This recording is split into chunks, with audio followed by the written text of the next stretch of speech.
Right. Okay, so we are Perek Gimel. Last Perek, to remind you, last Perek we had two parts in the Perek, three if we want to say actually.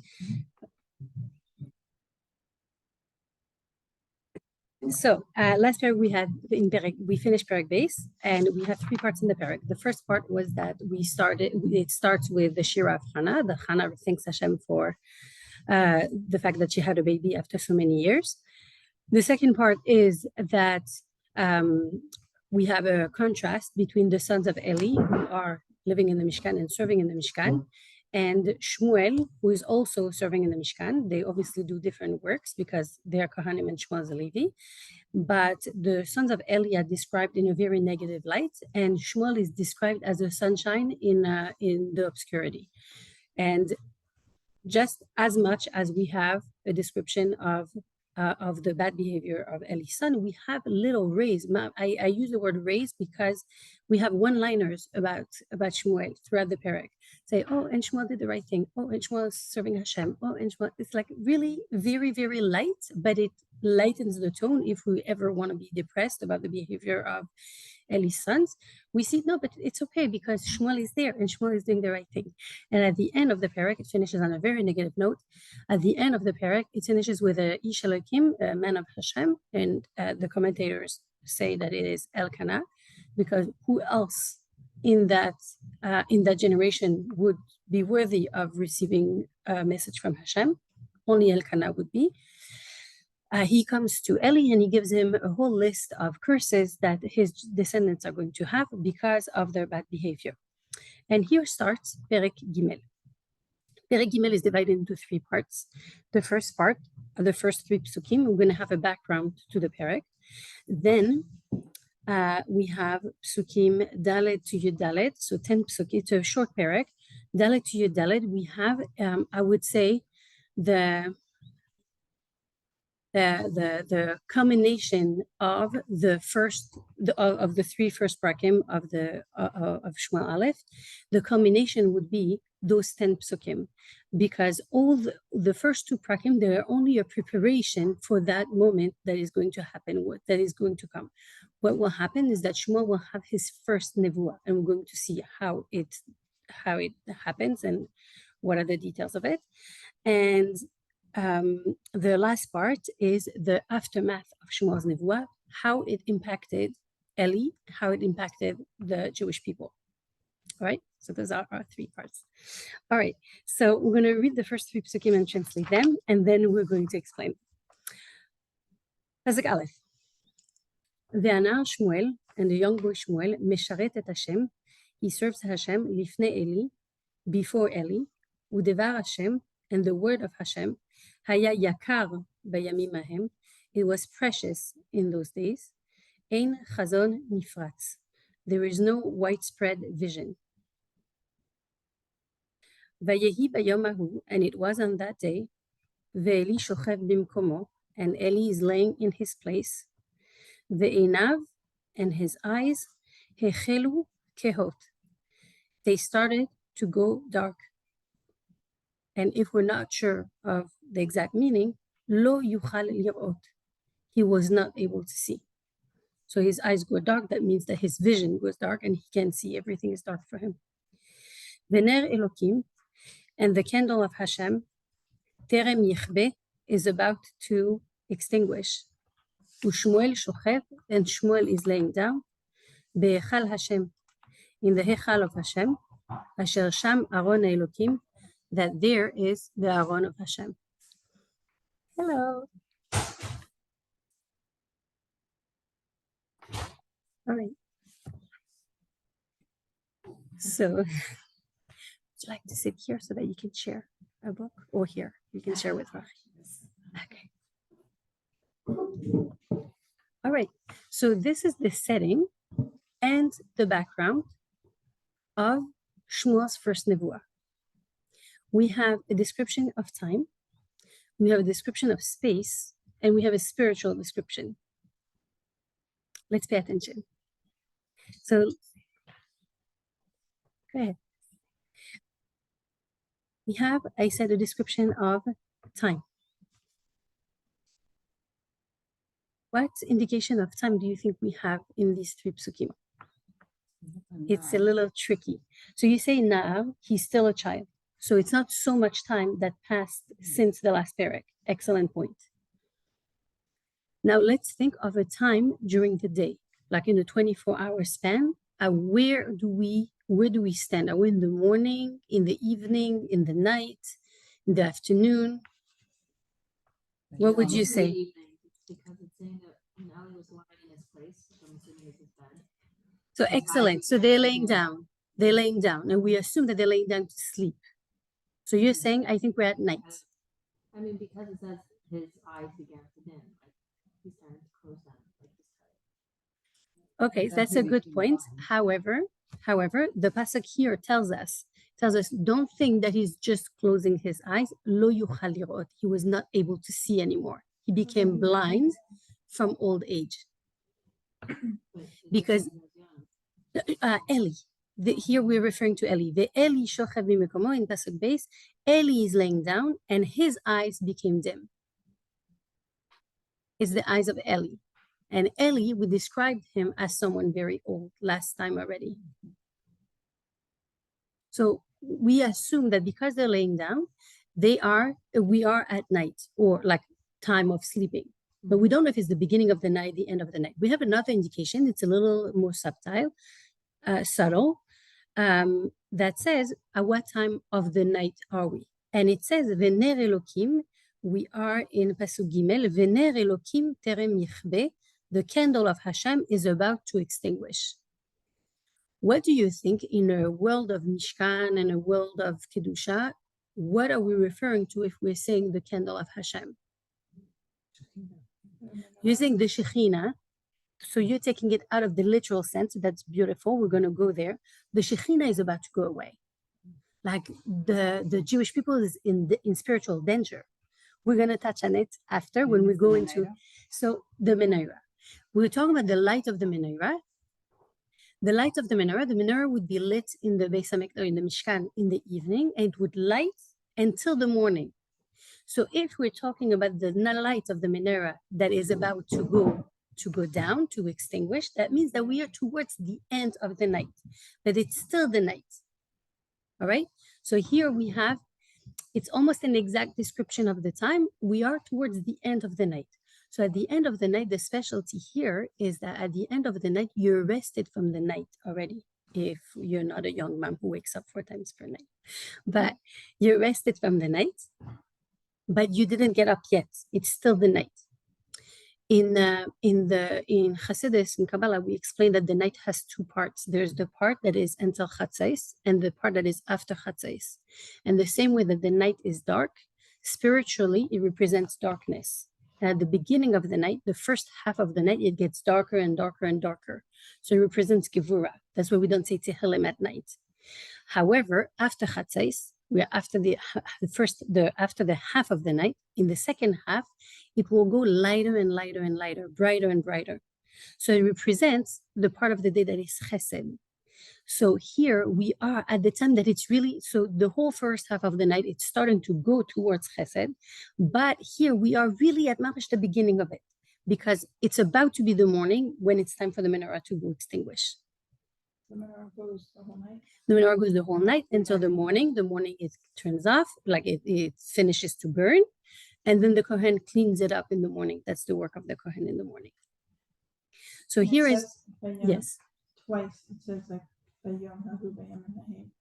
but like, what does that mean? Excellent.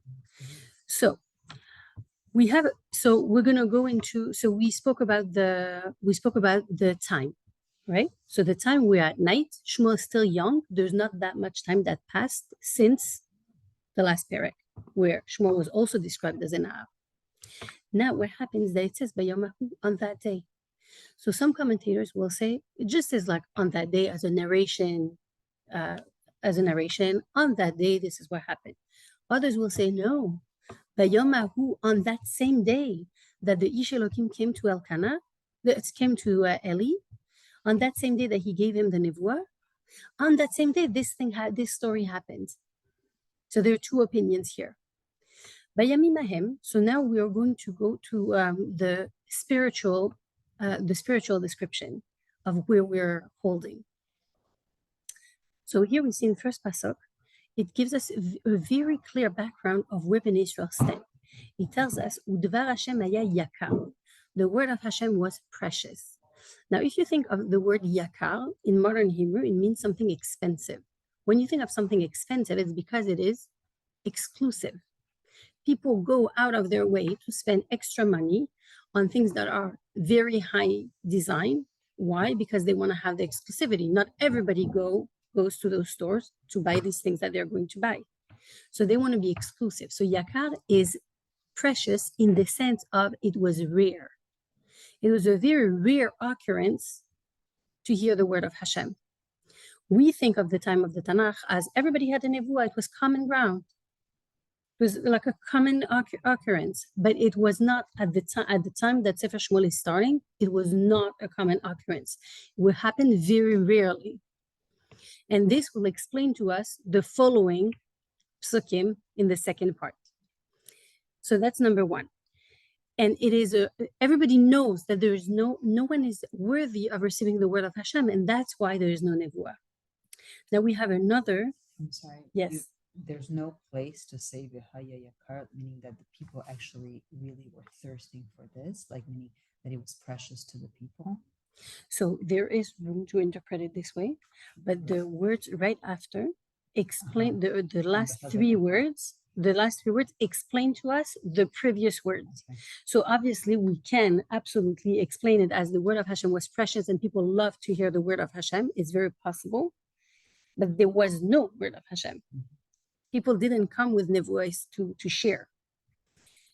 And Chazan Nifrat, there is no widespread vision in the sense of the vision of a Navi, that people that say, I had a vision of Hashem who gave me a message. It was not common whatsoever. All right. Now we have another indication of the decline, the spiritual decline of the Jewish people. And I will point to Pasuk Gimel. Vener Elokim terem yichbeh, the candle of Hashem is about to extinguish. As you said, it represents the Shekhinah. The Shekhinah, the candle of Hashem, meaning the presence of Hashem, the light of Hashem, that is about to go dark. It's about to go off with the behavior of the leadership in the Mishkan. People are so turned off from it. So there is no enthusiasm into serving Hashem.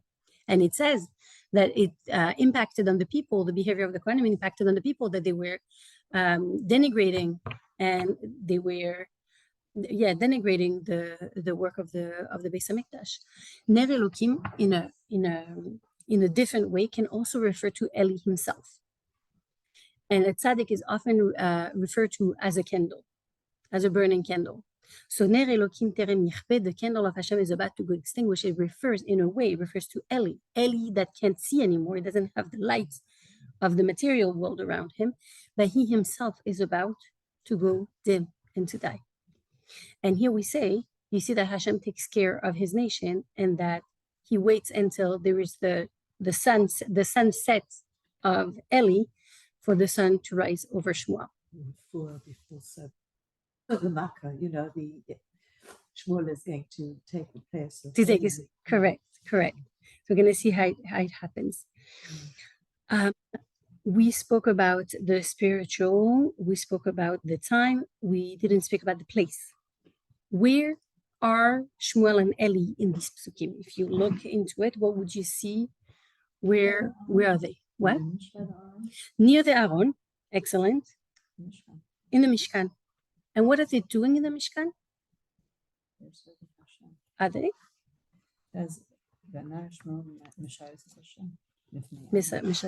Okay, good point.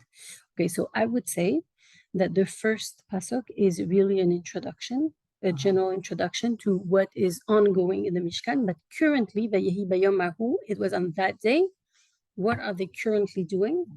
They are laying down. Now, there is a very clear halacha that we're not allowed even to sit in the Mishkan. How is it possible that they would lay down? So the consensus is that they're laying down in the complex. If there was the Mishkan and there was a complex all around it, there was a whole area around the Mishkan, and that's where they would sleep near the Mishkan, not inside the Mishkan. This is unthinkable, but they're sleeping near the Mishkan. Now, what happens? Pay attention to the details. We have both Shmuel and Eli sleeping. However, when we talk about Eli, where is Eli sleeping? If you look at the words, pasuk base, ve'Eli shochev bimekomo. Eli is laying down in his place. What does it mean he's laying down in his place? Eli is in a static position, spiritually. He's laying down where he is. He's staying at his place, at his level. On the other hand, look at Shmuel. When Shmuel is laying down, Shmuel shochev behechal Hashem. Shmuel lays down, but what is in front of him? The Echal Hashem, the sanctuary. That's what he's thinking of when he's laying down. Eli's just laying down. Shmuel, even while laying down, his thoughts are on the spiritual. Also, we see that Shmuel, and that's a very strong lesson in Chinuch, Shmuel is surrounded with two things, or one thing, one person. On one side, he has Eli sleeping. On the other side, he has the Aaron. As if Shmuel is like in a cocoon of Kedusha. Shmuel is completely surrounded with Kedusha, and he's wrapped in it in a way that that's his entire reality. And we all know how much the Rebbe insists that we take care of in the education of our children, that they're always surrounded with Kedusha. And here, a perfect example of Shmuel, that's how he grew up, wrapped in Kedusha. All right.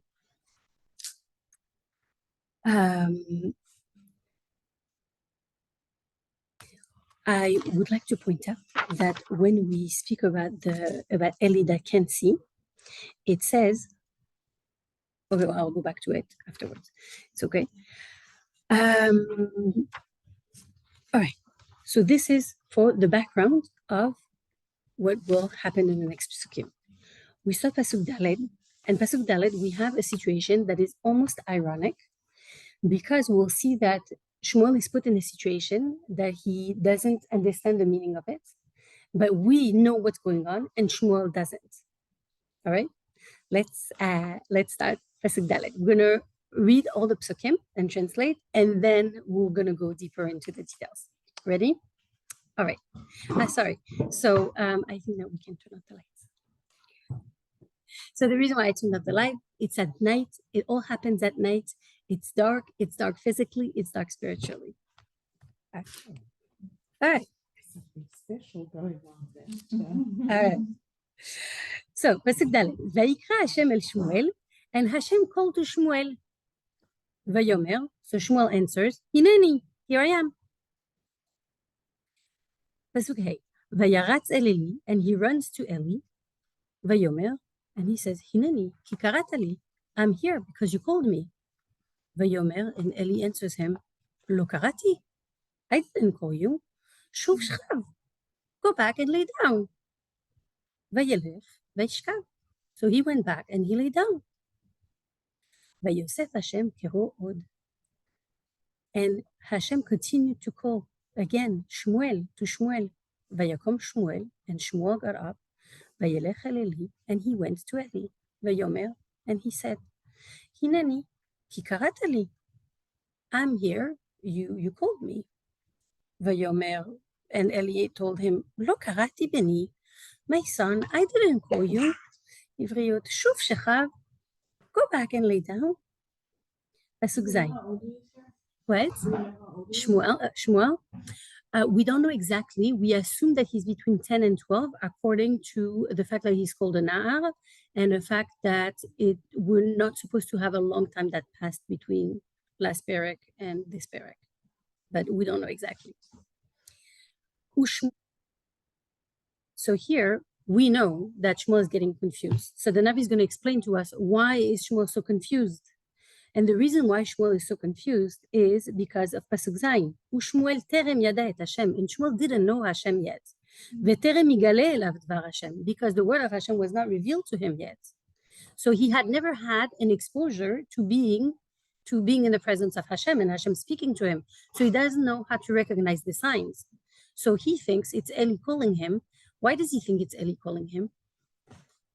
Obviously, puts a human voice like with Moshe. So you're going right away to the Midrash and you say Hashem took a human voice and he sounded like Eli, so he thinks it's Eli. Let's think rationally, pshat, simple meaning. Why would he think it's Eli? Well, there's no one else. There is no one else. There's only the two of them in the Mishkan. So obviously, like the only option is that it would be Eli. All right. Vayosef Hashem kerosh Shmuel bashlishit. And Hashem continued calling him a third time. Vayakom, and he got up. Vayelech el Eli, and he went to Eli. Again, imagine, put yourself into Shmuel's shoes. Imagine the embarrassment. Vayomer, and he says, Hineni, ki karatali. I'm here. You called me. Vayaven Eli, and Eli understood. Ki Hashem koreh lanav. That Hashem is calling to the boy. Vayomer Eli el Shmuel in pasuk tet. And Eli said to Shmuel, Lech, go, shecha, lay down. V'haya im yikra elecha, and if it will happen that you will hear that you are being called, ve'amarta, this is what you should say. Daber Hashem, speak Hashem, ki shomea avdecha, because your servant is listening. This is how you respond to the voice of Hashem if you think that Hashem is calling you. Vayelech Shmuel, and Shmuel went, vayishkav bimkomo, and he lied down in his spot. You can imagine how shaky and shaky or shaking? Shaking? How shaking Shmuel is at this point. Pasuk Yud. We're not done. Vayavo Hashem, and Hashem came. Vayityatzeb, and he stood. Vayikra kefam befam, and he called him like the time before. Shmuel, Shmuel. Vayomer Shmuel, and Shmuel said, Daber, ki shomea avdecha, speak, your servant is listening. We'll stop here. We'll not see what Hashem is saying to Shmuel yet. All right. This is a super dramatic story. If there is, I would say this is the most dramatic perek of Sefer Shmuel, which is saying a lot because there's a lot of other stories that are super that awake a lot of emotions, very happening. But this perek is like taking all our suspense and all our even if we know the story, when we read it, we're like, oh my gosh, it happened. Because it's like developing slowly, Shmuel being introduced to Hashem. It's beautiful. So we read the story. It looks like a cute story. There are variations in the first 3 times that Hashem calls Shmuel, not in the fact in how Hashem calls Shmuel, in how Shmuel responds to being called, and how Eli responds to Shmuel. So let's see. The first time that Hashem calls Shmuel, Shmuel thinks that it is Eli. Number one reason is because obviously there's no one else. But number two, and Rachalea, you're right here, that Hashem didn't want Eli to be scared, didn't want Shmuel to be scared. So Hashem took the voice of Eli because the voice of Eli was a safe voice for Shmuel to hear. So that's why he went over. Number two, another thing is that we saw at the beginning that Eli was blind. And imagine if you have a very old blind person laying there and a young boy near him. It was very common for Eli to call on Shmuel to help him. So for Shmuel, it was nothing inhabitual. It was like nothing surprising that Eli would call him in the middle of the night. If he needs a little bit of water, if he needs any to get up, whatever it is, he would call on Shmuel to help him. Shmuel was his assistant. No, he was very old and it started and then he was blind. Also, you remember that Eli said, Shamati, I heard a rumor that you're doing bad. He didn't see already then. I was going to say, does his blindness have what to do? So it is possible, but it is also possible that they started acting badly before he was blind. We're not sure. But the fact that he's being reprimanded for not reprimanding them, that shows that he did have a responsibility and he didn't fulfill it. And He didn't see him that possibly he saw and he didn't act on it because Hashem told him, you respect your sons more than you respect me. Meaning you knew they were disrespecting me, but you chose to take their side and to not make them upset. And that's why you didn't reprimand them, because you didn't want to make your sons upset and put them on the spot. So that's one of the things that Hashem has against Eli. So clearly he did have a way to know. Does it make sense? Okay. So for these three reasons, Shmuel runs to Eli. But the first time, before he even runs, he wants to let Eli know that he's awake. So as soon, Vayikra Hashem el Shmuel, he hears that the voice of Eli is calling him, Vayomer hineni. Right away he said, I'm here. Then only, Vayaratz el Eli, he runs to Eli. He runs, he doesn't walk. It's in the middle of the night and he's like on operational mode. He runs to Eli, he doesn't want to make him wait. He's always ready to serve him. And he tells him, I'm here, you called me, I'm here. So first he wants to reassure Eli, he heard him, you don't have to call me again, I'm here, I'm coming. And then he comes and he speaks to him. And Eli doesn't think too much of it. Like it happens, sometimes you hear a voice, you think you heard something. Eli doesn't think much of it. So he goes, no, it's fine, go back to sleep, I didn't call you. So Shmuel goes back. But the second time, when we see in Pasuk Vav, Vayosef Hashem kero at Shmuel, Hashem continues to call Shmuel. Shmuel doesn't say hineni right away because he knows that Eli knows that he's awake. He was just there. So Vayakom Shmuel, Shmuel gets up, Vayelech el Eli, and he walks to Eli. So here we see that he doesn't run anymore. He walks. Imagine an uncertain walk. He's walking hesitantly. He's like, I just went there. I told him I was there and ready to do something for him, but he didn't tell me. He told me to go back to bed. It's funny that he would be calling me now again. So he just walks there and he comes like, yeah, I'm here. Do you need something? And here, Eli starts to have a doubt. He doesn't say anything. But thank you. But he feels bad for Shmuel that he came a second time like that in the middle of the night. So that's why here he tells him, Lo karati beni, my son, I didn't call you. In a way, Shmuel feels double bad because not only he comes for nothing, but he woke up Eli because Eli didn't call him. So Eli realizes that Shmuel must be embarrassed. So he tells him, no, my son, it's okay. Go back to sleep. And there's another reason why he tells him, my son, is because he didn't want him to feel upset. Why didn't he want him to feel upset? Because the second time, Eli already has a suspicion that maybe he's about to have a nevuah. The nevuah can come only on a person who is happy. If you're upset or sad, the nevuah cannot come on you. How did that reconcile like during the second base of English where they all had like nevuahs? They were like That is a super excellent question. It's been taken a special person or I don't know, add a touch person. So. Super excellent question. I didn't think of it. In the time of the second Beis Hamikdash, the people were doing bad things, behaving very badly, and the Nevi'im, they were always coming to reprimand the people. And they were furious at them because they wouldn't even listen to them. And they had a clear message of Hashem, like if you continue this, the Beis Hamikdash is going to get destroyed. And the people just didn't care. Not only that, they would even imprison the Nevi'im because they didn't like their message. So clearly, they must have been upset. You're 100% right. Or they must have been having something with a lot of... Now, if I was proficient in all this farm, I would be able to tell you. Oh, no, because this and that, but I have no idea, actually. So I'm going to stick with that because it's going to happen again. We're going to see with Shaul when he will receive his first nevuah. It will be when he will be surrounded with musicians. So I'm going to stick with that. It is, I'll tell you why I can't answer, because there is a debate of when Abraham had his first nevuah.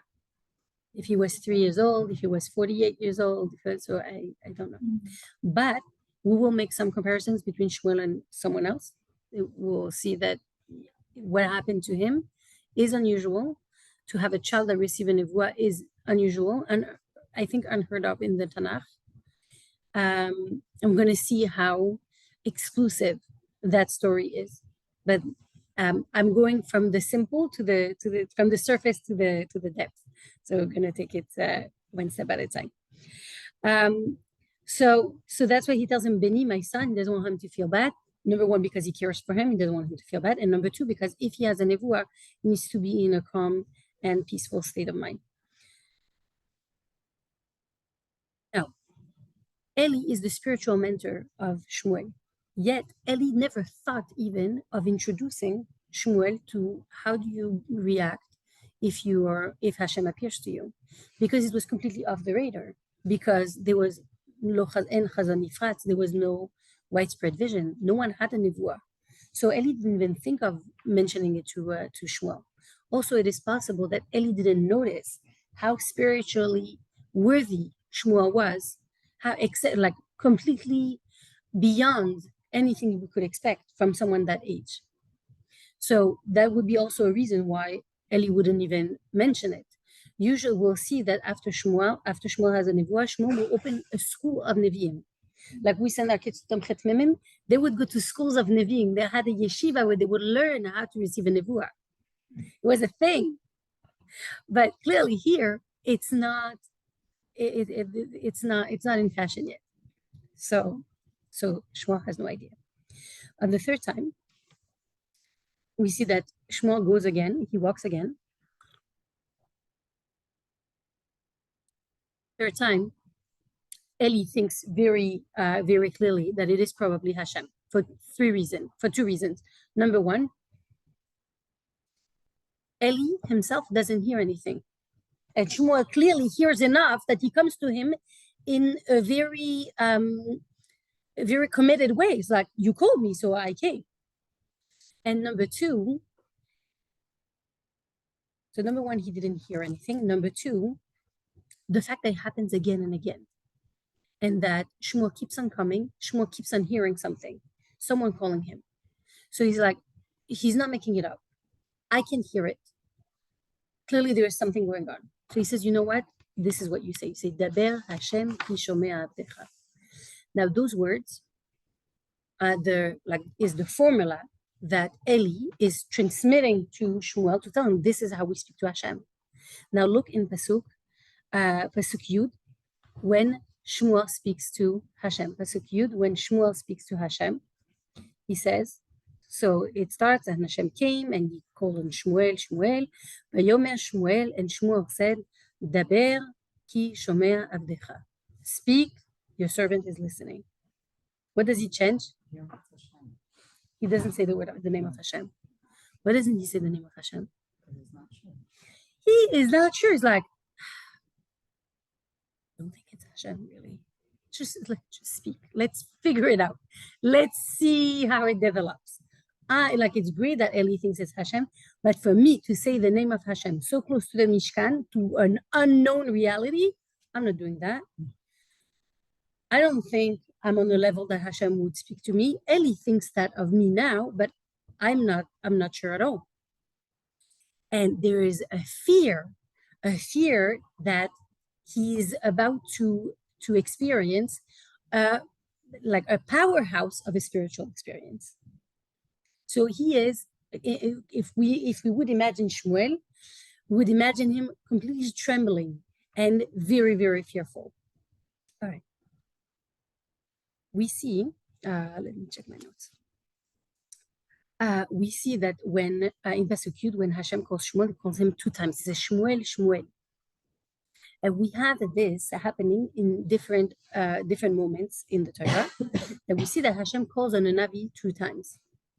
There is the very famous moment of the Akedah, of the sacrificing of Yitzchak, that Hashem comes and stops Abraham from slaughtering Yitzchak, and he says, Avraham.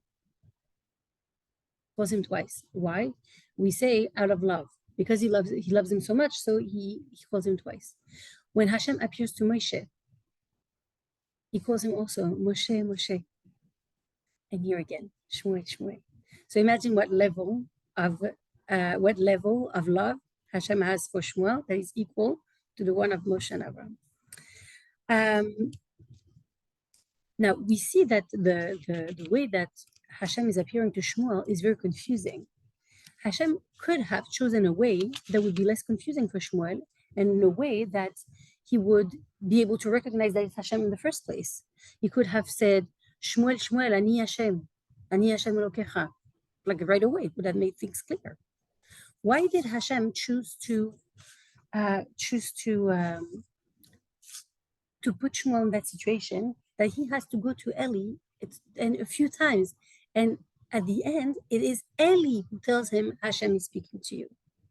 So here we have something very dramatic happening, is that until now the leader of the generation is Eli himself. So who should be receiving a nevuah? It should be Eli. Yet Eli sees, and he's the first one to know and to realize that he is not receiving a nevuah. On the other hand, he's the first, not only he's the first one to know, he's the one who announces to his student, you are now the leader. This is super strong. So it's almost, there's that transmission that is almost deliberate from Eli, that Eli is the one who is initiating Shmuel to being a Navi and to being the next messenger of Hashem in the world. I knew I had something else. All right. Now, I would like to compare the first nevuah of Shmuel. We have very few occurrences. I'm not saying only two, but very few occurrences of a Navi that experiences his first nevuah. For example, if you think of Abraham, we don't know when Abraham heard Hashem for the first time. Because in Parashas Lech Lecha, it starts, Hashem says to Abraham, Lech Lecha me'atzecha. We don't see that Abraham is overly emotional that Hashem appeared to him, because Hashem had appeared to him before. But we don't know, we don't have a record of the first time that Hashem appeared to Abraham. Same thing with Yitzchak. We don't know. Yaakov, he had a dream of the ladder. That's the first thing we know about Yaakov experiencing divinity. And he wakes up and says, oh, here's the place where Hashem is. I didn't know it was a holy place. Clearly it is. But he's not surprised that he saw angels. He's surprised that he saw them there. But he's not surprised that he saw angels whatsoever. For him, it was something regular. We are not witnesses to this first experience. We are witnesses of someone else's experience as first time being a Navi, and that is Moshe. That's why I put Chitas on the table, because I would like us to go to the psukim where Moshe receives his first nevuah. If that's okay, we're going to compare a few psukim where Shmuel has his first nevuah and where Moshe has his first nevuah. And I'm going to ask you to go to Perek Gimel.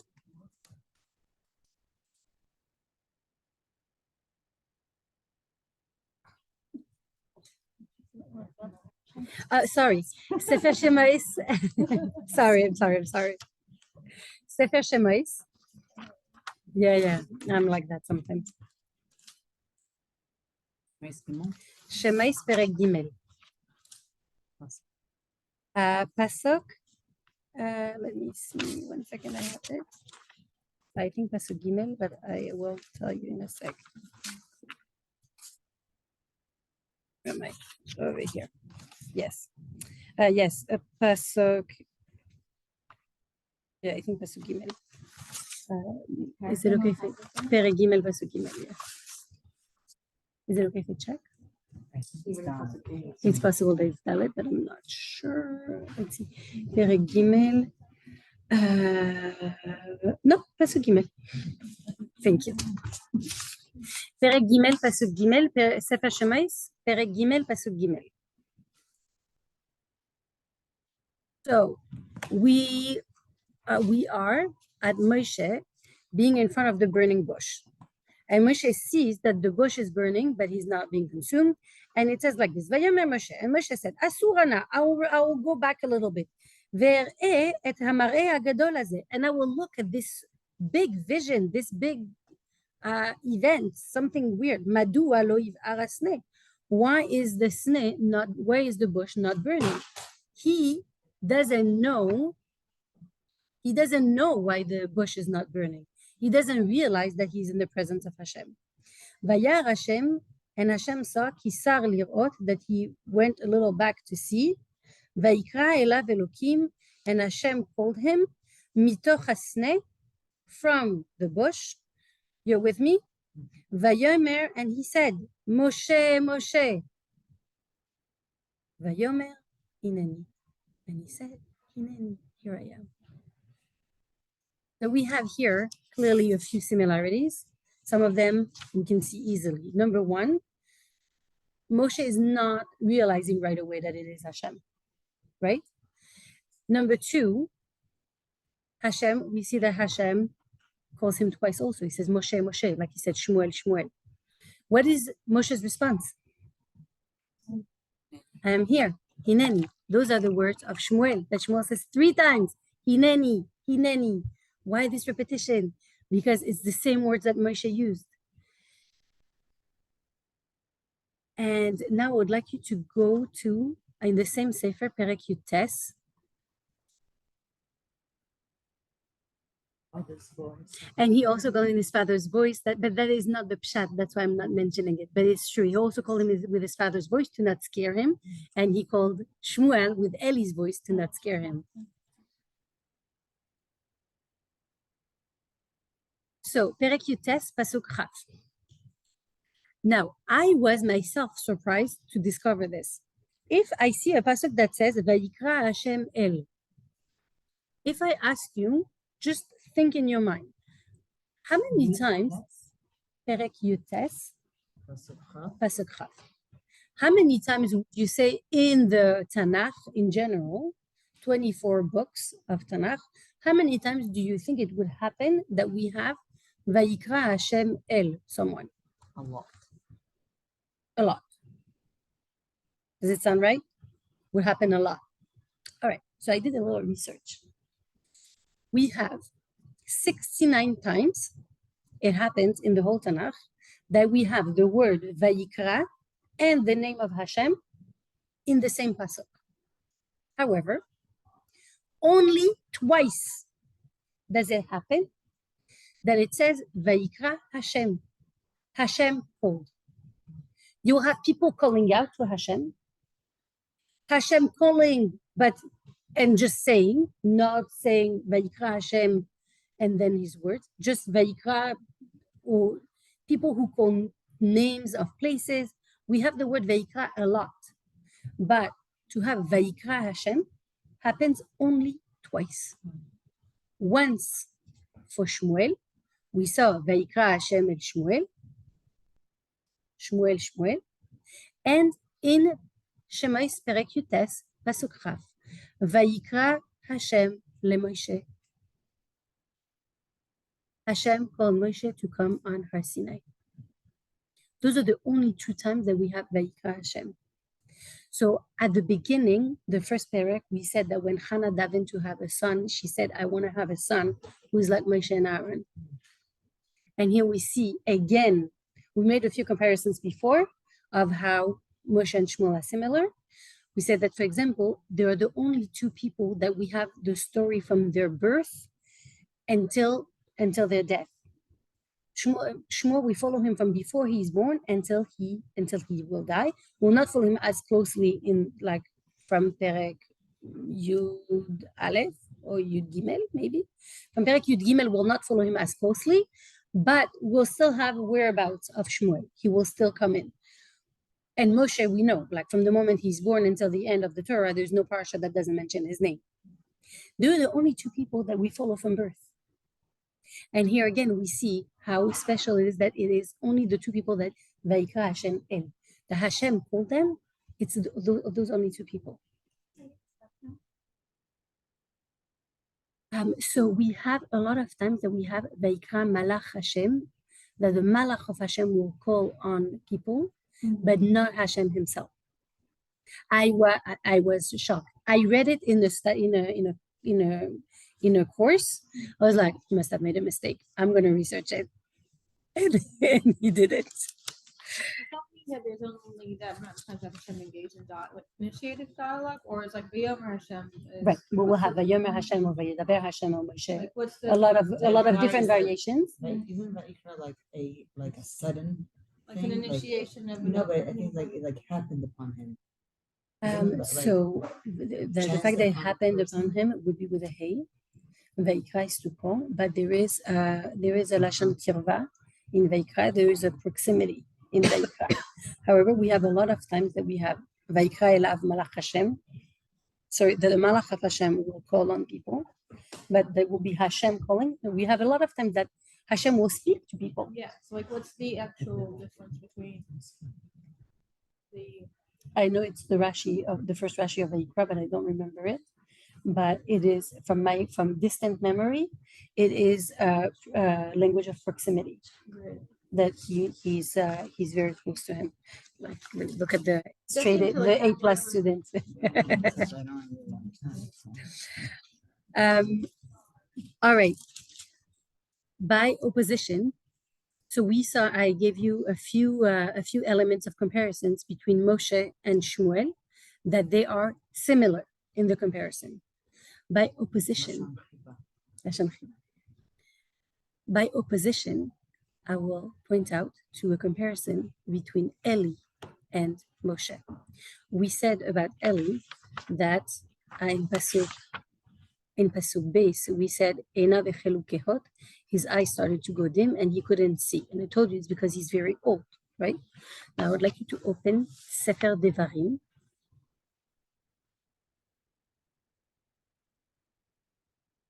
Perek Lamed Daled, Pasuk Zayin. The reason why I'm making you turn the pages and stuff is because I feel like when we see it in the text, it is a lot more tangible and real than just me saying to you, Lamed Daled, Perek Lamed Daled, Pasuk Zayin. Don't mind sharing with me. I don't have the word. Oh, if someone can read it. Someone feels comfortable to read it? Okay. Umoshe, okay, Pasuk Zayin. Umoshe ben 120 shana. Moshe is 120 years old. That's 22 years younger than Eli. I mean, older than Eli. Vemoto, when he passed away. Lo kahata eino. His eye did not go dim. Velo nas lecho, and his strength did not go away, did not go down. So you see how Shmuel is introduced to us with such a strong emphasis on his similarity to the greatest of the leaders. And on the other hand, we have those words. His eyes go dim. He can't see. And we put it on old age. But clearly, it is not due to old age. Because Moshe, who was 22 years older, he did not lose his vision until the end, until he's 120. So we see the contrast also in the leadership. Good? Yeah. All right. Now, You're saying that Eli was 100 years old? no, I said he was 22 years younger than Moshe. He was 98. Younger, 98 years old. Moshe was 22 years older than Eli, and yet he didn't lose his vision. Sorry if I made it confusing, if I didn't express it right. So yeah. So you're So- comparing it to the actual levels have gone down. Correct.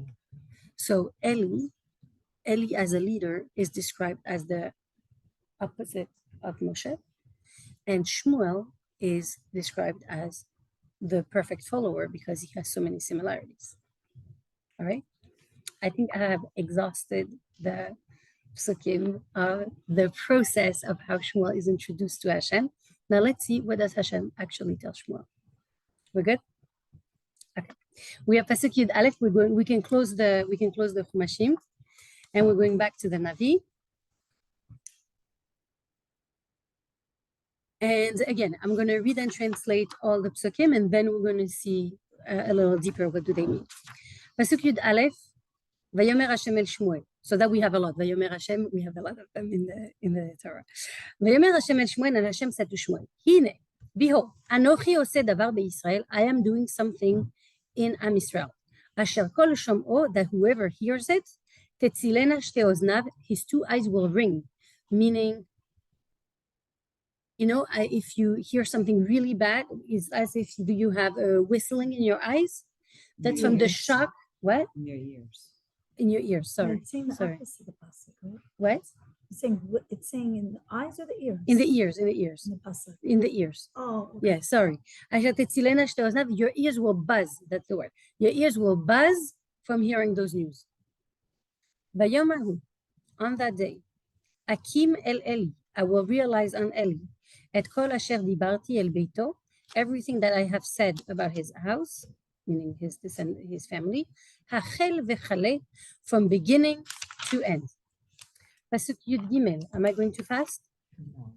Pasuk Yud Gimel, vehigadeti lo, and I told him, ki shofet ani et beito, that I am judging his house, adolam forever. Ba'avon, for the sin, asher yada, that he knew, ki mekalelim lahem banav, that his sons are cursing them, velo ki habam, and he did not rebuke them. Velachen, and therefore, nishbati leveit Eli, I have sworn to the house of Eli. Imitkaper avon beit Eli bezevach uvemincha, if the sin of the house of Eli will be forgiven through a zevach and mincha, through korbanot, adolam, forever. Bam. If you want to imagine a hammer going down on someone's head, that could be it. In your own words, let's process. In your own words, what message do you have in your mind? What did Hashem? It doesn't have to be exact and precise. What is your overall impression? What did Hashem tell Shmuel? Who wants to share? Bad news. Bad news. Excellent. Really bad. Let's go more in detail. I mean, are we assuming that Elkanah told or Eli told Shmuel about what he had told them before? Because it seems that he's saying that in one day something really bad is going to happen. Correct. So you're saying Hashem says in one day something really bad will happen. That resonates with me because we already heard that Elkanah said that to Eli. That the So, two sons are going to die. on That the his same two day. sons are going to die. So though this is the very bad news you're saying. I think so. Yeah, rightfully so. Rightfully Plus the so. Aaron Kodesh was going to be captured. Do we talk? That's a very good point. But we don't mention the words of the Aaron that will be captured. The word of the name of the Aaron doesn't come in the psukim. We'll see that you're right, but it doesn't say it in the psukim. We'll have to understand it on our own. So I've learned this. she's coming for a refresher, or because she just loves me. I'm not sure. Rachi, what do you get from the message of Hashem to Shmuel? What would you say if you had to repeat it just like from memory? It doesn't have to be exact. What is your impression? I think it must be very hard for Shmuel to hear this about his master. So it's very bad news. Like it puts his master in a very negative light. So it's about Eli. Okay, I'll rephrase.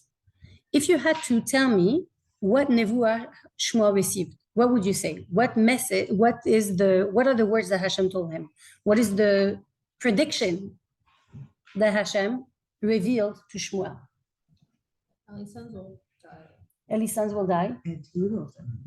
and Eli will die. He's gonna be the next one. He's going to be the next one. Okay. That is your impression at this point. What I get, because I read it and translated it only once. This is all your impression. What do you get from it when you read those words? What impression does it give to the reader? That's what we're getting. You understand? So yes. Does he also like say? I don't know if I heard it correctly. Is he also saying that it's as a result of Eli not, doing Reprimanding. anything about like reprimanding his own kids and what was happening with Correct. It does say which that. automatically, as we said, like would put Eli in a much lower light in Shmuel's eyes. Excellent.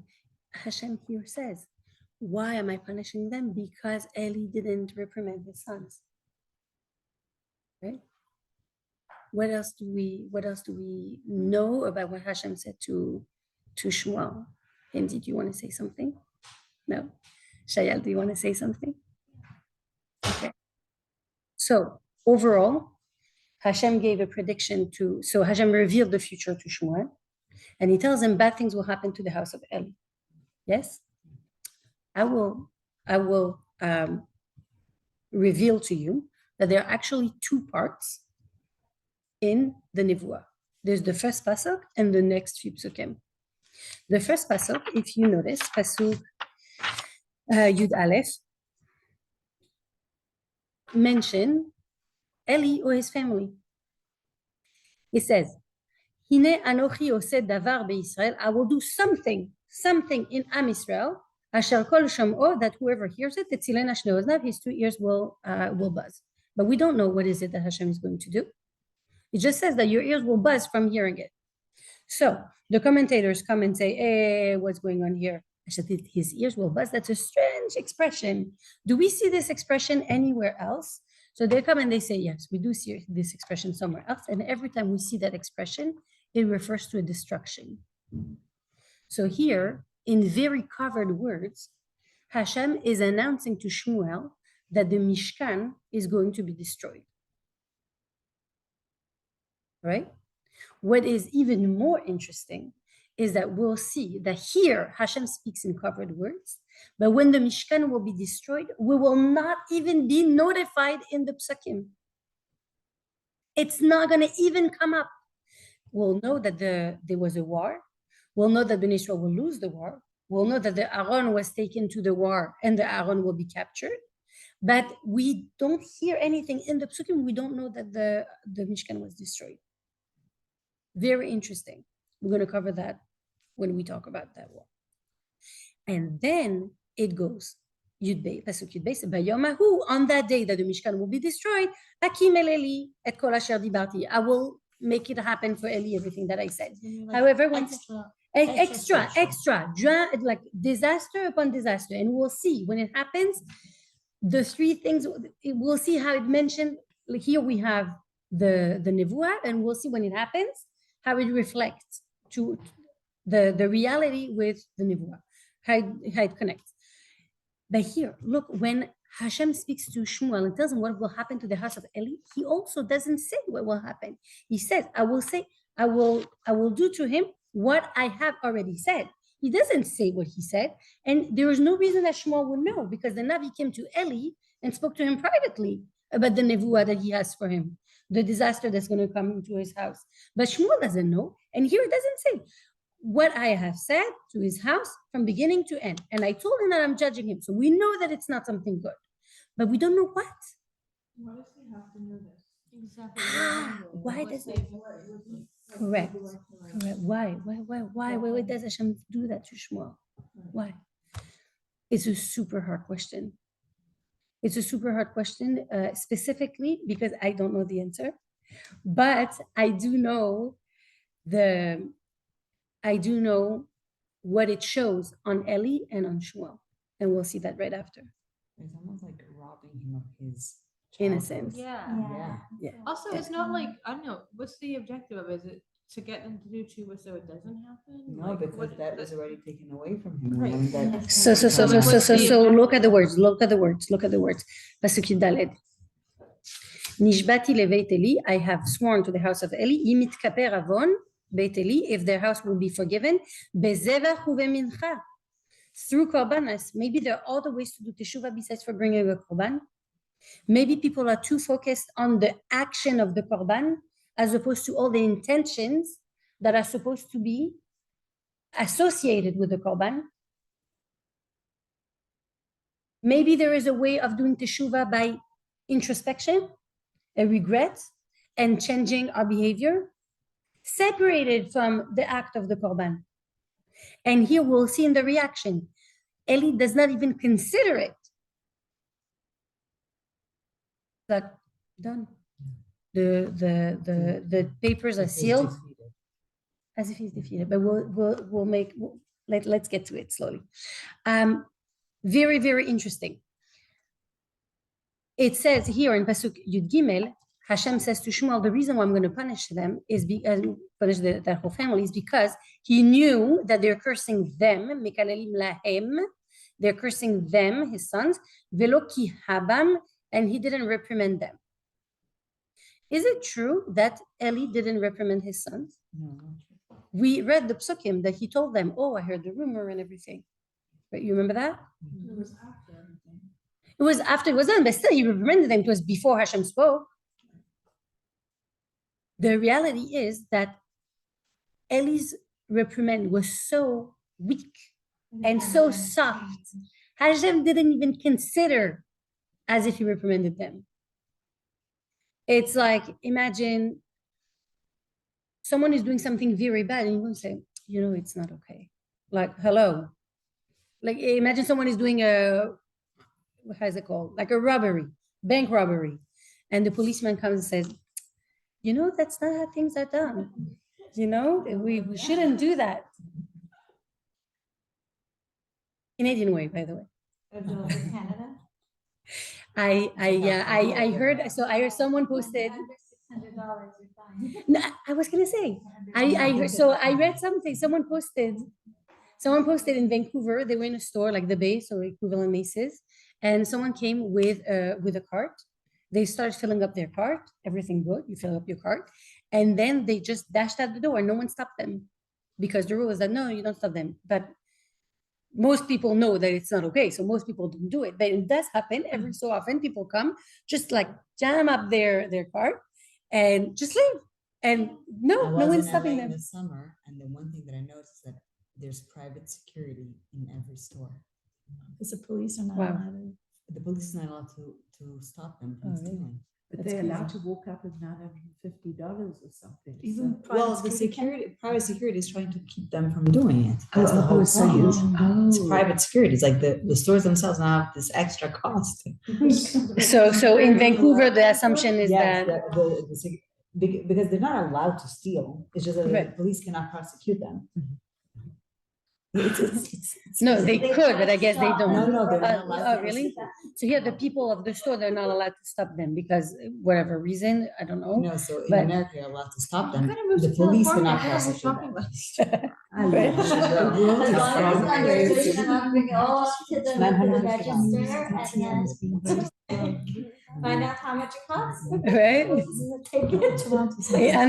Unreal.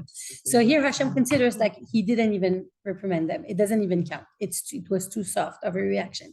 Now, I want to point out to two more words in Pasuk Yud Gimel.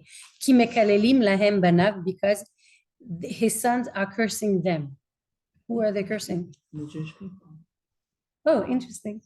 The Jewish people. But is that the offense that Hashem is standing up for?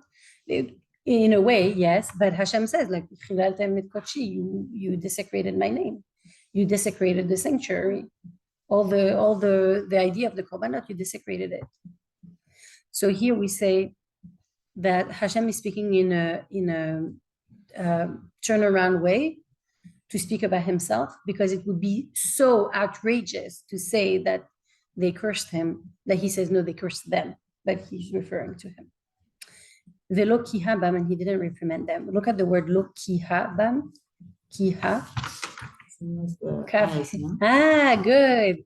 Lo kihabam, he didn't reprimand them. It's the same word as his eyes that were going dim in Pasuk base. Ve'inav echelu kehot, and his eyes started going dim. So we see a similarity between, in a way, almost a punishment that, I would say a consequence, that he didn't reprimand his sons, and that's why he lost his vision. All right.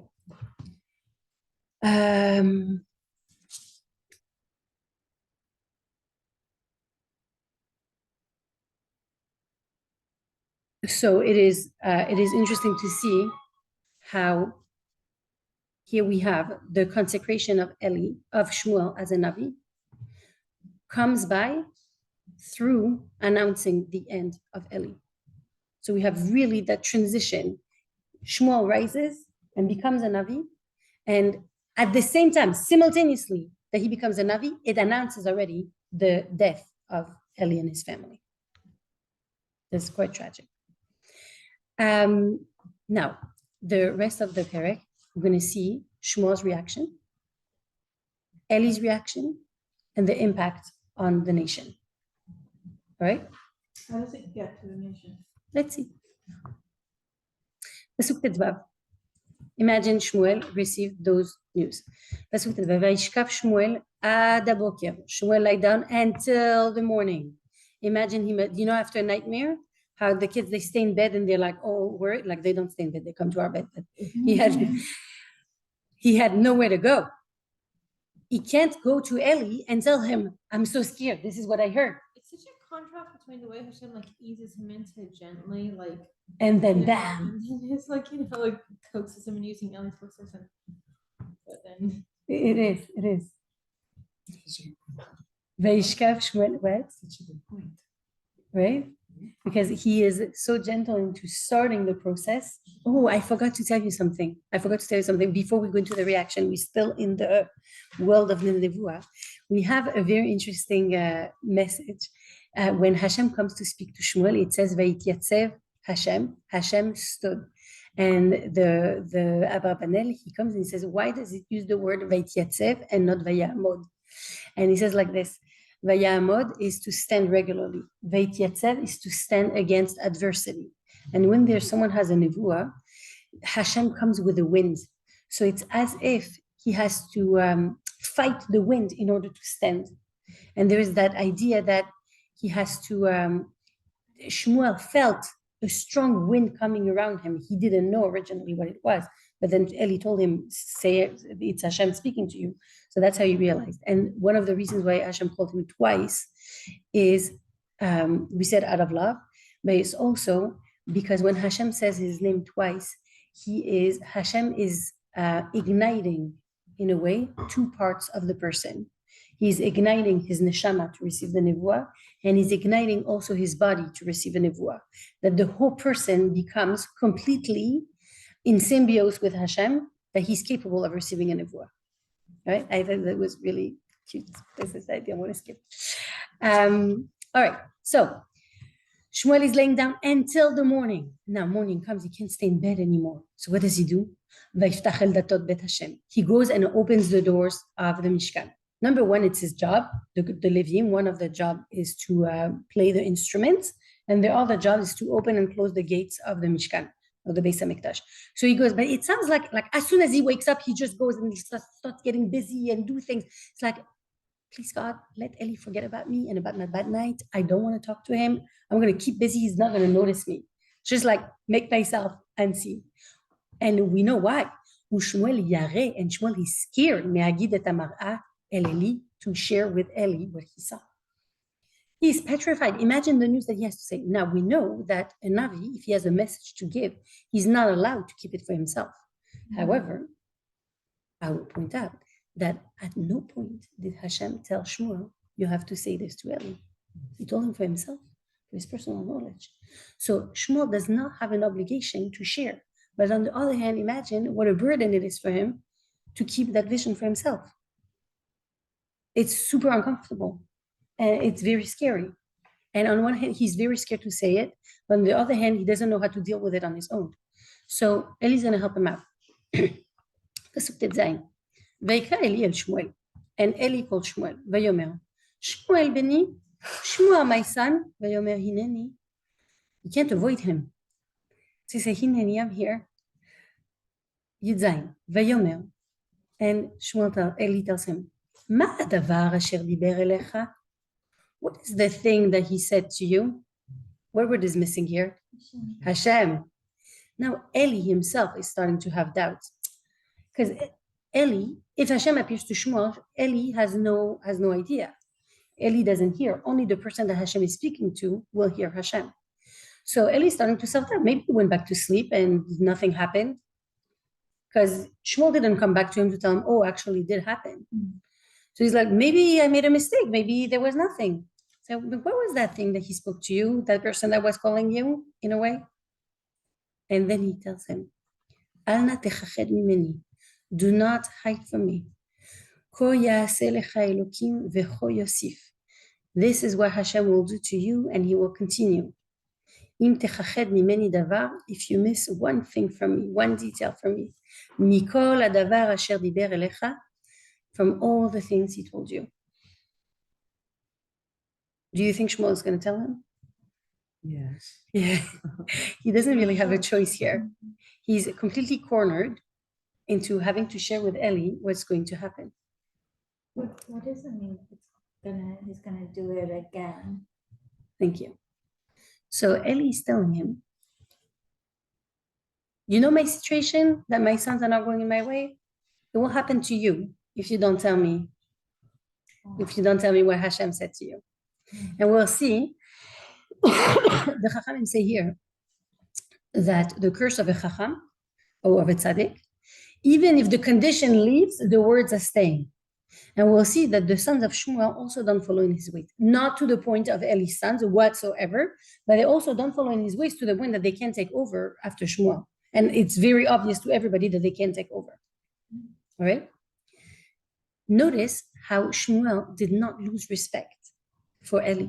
After all he's heard, Eli calls him, he comes, Ineni, I'm here. He's still serving Eli as if nothing happened. And that shows on the level of Shmuel, how he's still so respectful. פסוק י"ח, ויגד לו שמואל, and Shmuel told him את כל הדברים, everything, ולא חיחד ממנו, and he did not hide from him. He did not hide from him a thing. ויאמר, and Eli said, how is Eli going to react now? And look how we spoke badly about Eli. Look at his reaction now. Hashem, it is Hashem. Hatov beinav yaseh, he will do what is good in his eyes. On one hand, you see there's complete Kabbalah's oil. Acceptance, this is the divine decree, I accept it. This is what's going to be. Which reminds, flashing lights as the reaction of Aaron. Aaron, that his two sons died in the Mishkan. What does it say? Vaidom Aaron. Aaron didn't speak. Whatever Hashem decides, that's what will happen. On the other hand, we see that there's no attempt to fix the situation. He feels like he's after the judgment. It's a lost situation. There's no change possible. So it's very tragic. And now it continues. Vayigdal Shmuel, and Shmuel continued growing. V'Hashem haya imo, and Hashem was with him. Velo hipil mikol devarav arza. That's a very strange thing. And he didn't make fall one word to the floor. What does it mean? It means that not one word of Shmuel fell to the floor in a sense that was broken, was wrong. Nothing that Shmuel said from that day on became wrong. Everything he would say, that would actually happen. So every time people would ask him a question, he would give them an answer. He would tell them something that will happen. Every time he was right. How do we decide if a Navi is a true Navi or not? Is if he gives a prediction, and we see that it was true. People there was a few tests because there was a big problem that people had false Nevi'im. A person that would come and say, oh, I received a message from Hashem. No one can know if it's true or not. So there's a specific test that to decide who is a Navi and who is not. And everything that Shmuel would say, everything would materialize. So you can imagine that when you have such a person around, people will come flowing to him.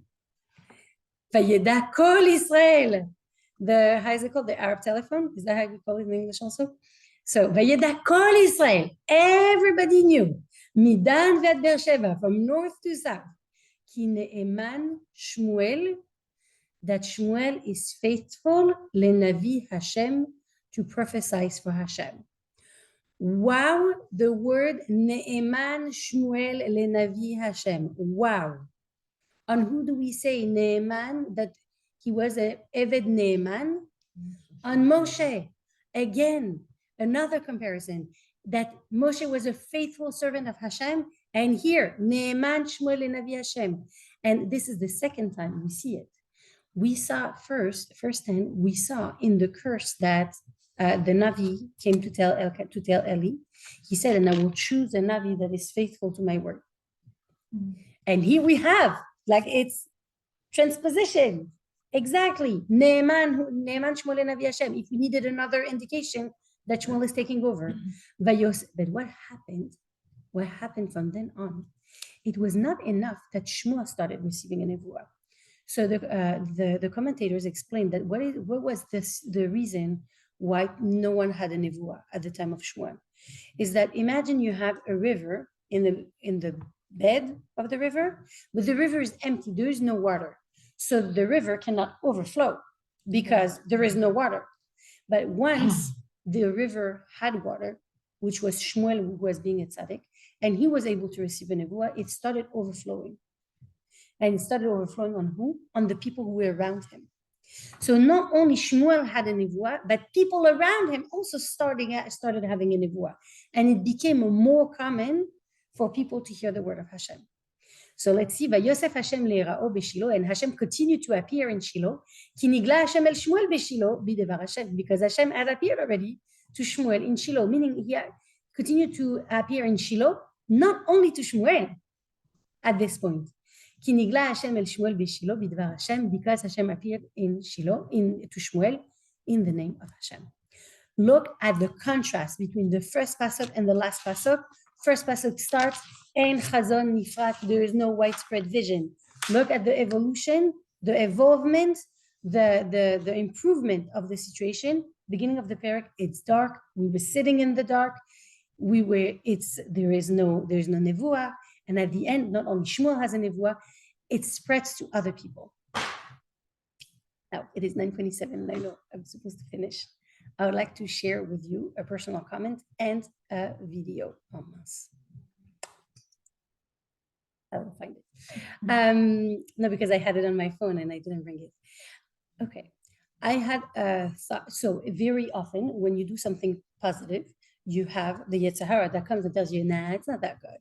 So I was thinking to myself, Rivka, you're giving a Navi class. Like, it's really cool. We're learning beautiful things. But like, practically speaking, how is it helpful? Like, give something about like people can do, or I don't know, like something more tangible. This is really like learning nice stories and seeing how the word of Hashem is so special. But in our life, today, I was sent a video that showed exactly the message of Eli in our life. So it didn't happen today. The story didn't happen today. It happened a few years ago. But the message that we saw about Eli, that we said that he was old and he had a position and he had to have authority and a responsibility for being the old person, showing example. So I watched that video. It was outstanding, of a Kiddush Hashem, of a person who is old, a person who takes a stand and makes a difference. All right. So let's, with that, we'll finish. What? Yeah.